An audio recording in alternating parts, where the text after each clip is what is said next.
Oh yeah, lovely people, welcome back to the channel. I hope you are all doing good. In this video of today, we are here exploring the growing sentiment among some Latino voters who now feel betrayed by Donald Trump and they are now regretting their past support.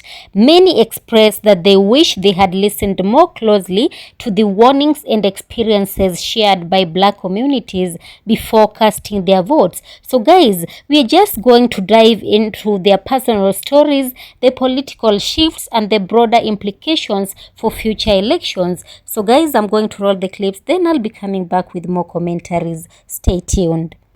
Do I regret voting for Donald Trump?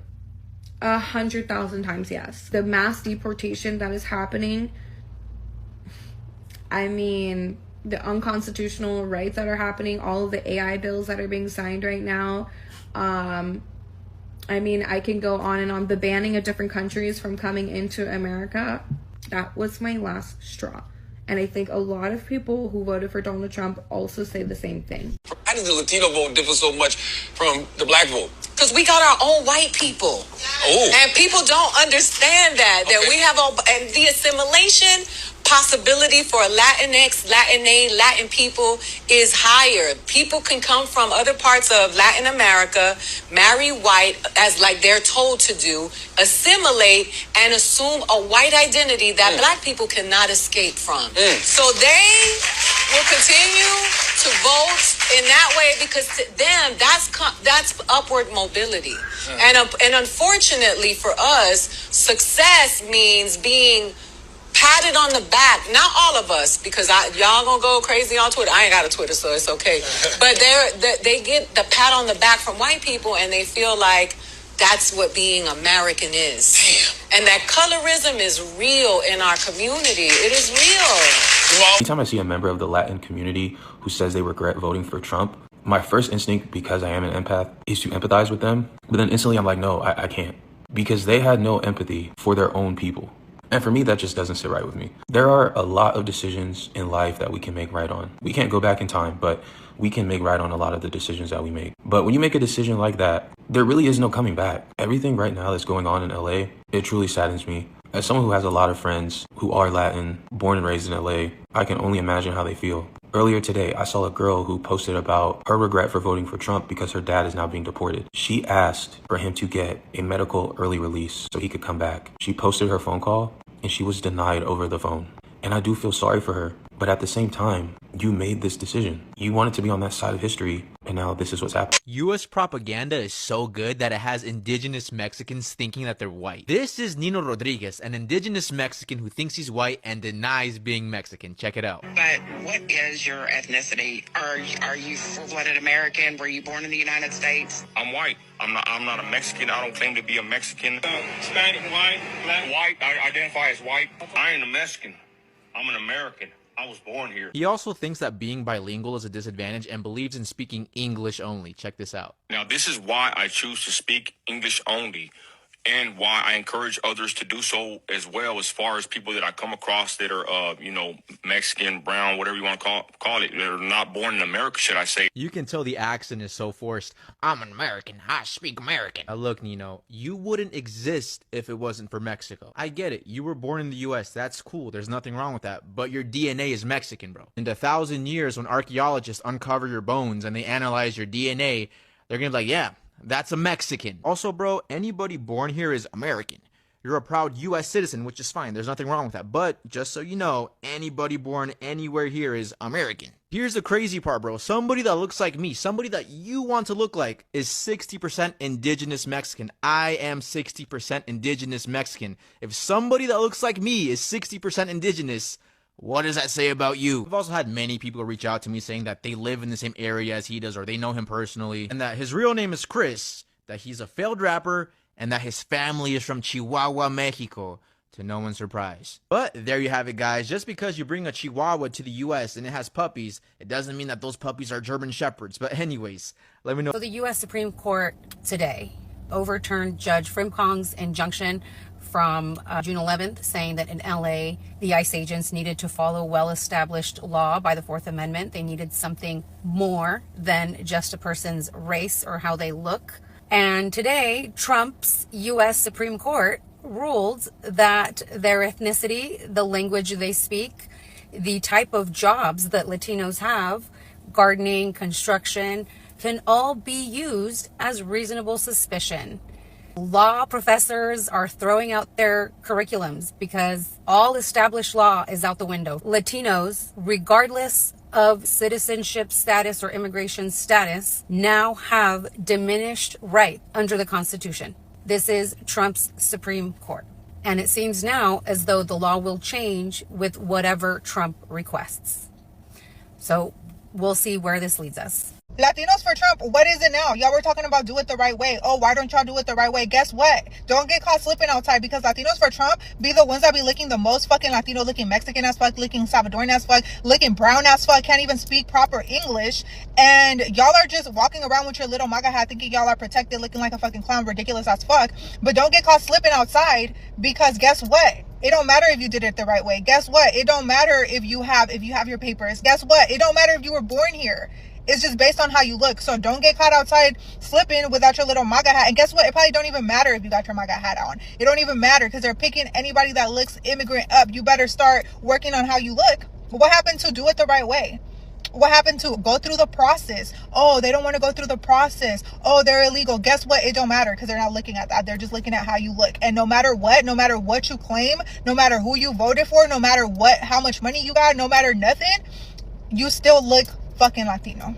And y'all be the most brown ones, and y'all be the most Latino looking ones. Latinos either genuinely consider themselves to be white, or at the very least want white people to look at them as one of the good ones. I'm a first generation American citizen, but my own father didn't even speak Spanish in front of me because he didn't want me to learn it. Because there's also a lot of self-hate when white people find out that I'm Latino, right? They're often surprised. I'm very aware of how I look and sound, right? You know who compliments me the most about it though? Other Latinos. My green eyes come from my Salvadorian side. And the history behind why that's in my gene pool is not good. But more than once, I've been told these are my blessing. And if you think I'm exaggerating, watch any Spanish language TV and you're going to see people that look just like me. Because that is what is rewarded and what is held on a pedestal. So when they heard the guy at Trump's rally referring to Puerto Rico as garbage, they didn't take that personally. They nodded along, saying, yeah, they are, but not us, right? We're the good one. Oh yeah, guys, as you continue watching the remaining clips, what I can say, a surprising number of Latino voters, particularly not men only, but most of them were men, helped power Donald Trump to stronger than expected performances across key states like Florida, Texas, Arizona. To some, it was a shocking political shift. To others, it was a long time coming. So guys, now it has not even passed many months. Some of those very voters are having second thoughts, deep ones. They say they feel betrayed, they feel lied to, and if they could go back, they might have made a different choice. So let's watch these remaining clips. I'll be coming back with more commentaries. What are you Latinos for Trump going to do now? Please amuse me and tell me what you're going to do. Do you feel stupid? Do you feel dumb? Are you ashamed? Do you have regret? Well, too fucking bad, because what you guys voted for, you ultimately fucked around and found out. You forget where your roots come from, and you forget that you're also Latinos. And being Latinos for Trump does not do anything for this new law that he passed. And I've said this whole time. During the elections, during everything, Trump doesn't give a fuck if you are a Latino for Trump. He only wanted you for his vote, and he got it. And now look what's happening. You guys are fucking stupid, and I don't feel bad for you guys. I hope that Trump 2024 sticker in the back of your car doesn't do anything for you, because guess what? When your license plate gets read and it has a Hispanic name, you're getting the fuck pulled over.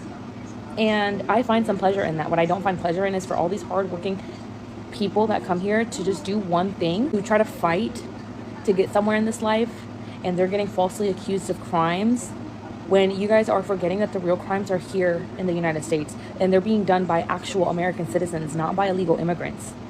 Who just shot up a fucking Catholic school? A white guy. Who shot up all the other schools? White people.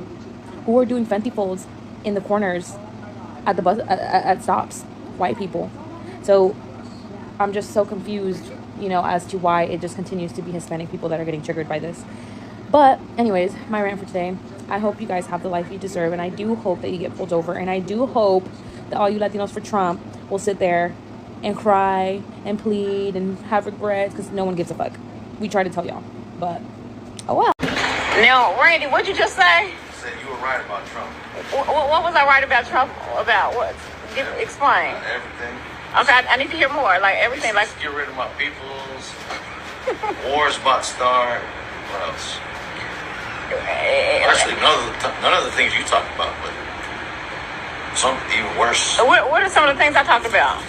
Women's rights. You didn't really care about that, though, right? Women's rights weren't important, but when they start messing with your money and sending your people. I see. Yeah, right now in social media, Latino voices are speaking up, saying they regret supporting Trump. They thought that they were voting for jobs, border security, that they were voting for family values, and so on and so forth. But what they got felt very different.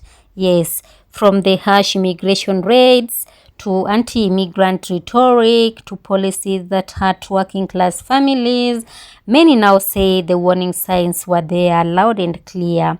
And some of the people sounding the alarm were Black Americans.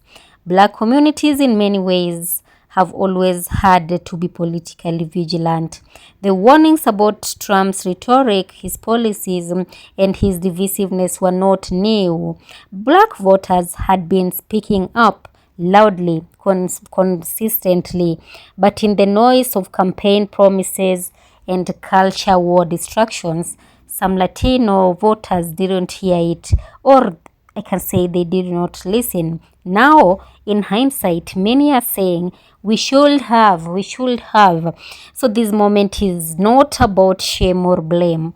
It is not about reflection and unity, because when communities of color stand divided, we all lose power. But when we listen to each other, really listen, we can shape a future that works for all of us. So to those people feeling regrets, it's not too late to change course, to grow, to learn, to build alliances that go beyond party lines and focus on justice, dignity, and truth. We all want safer neighborhoods. We all want better schools and a future for our children. So let's stop letting politicians divide us and start listening to one another, especially when the truth is not easy to hear. Yeah, guys. Thank you so much, guys, for watching. Of course, all credit belongs to the original creators of the video. This video is meant for educational purposes, commentary purposes, information purposes as well. Thank you so much for watching. We give credit to all the original creators of the video. Thank you so much for watching. Kindly give this video a thumbs up, like the video, share the video for it to reach a wider audience, and don't forget to ring that bell for notifications. Thank you. Peace be with you. Have a nice time.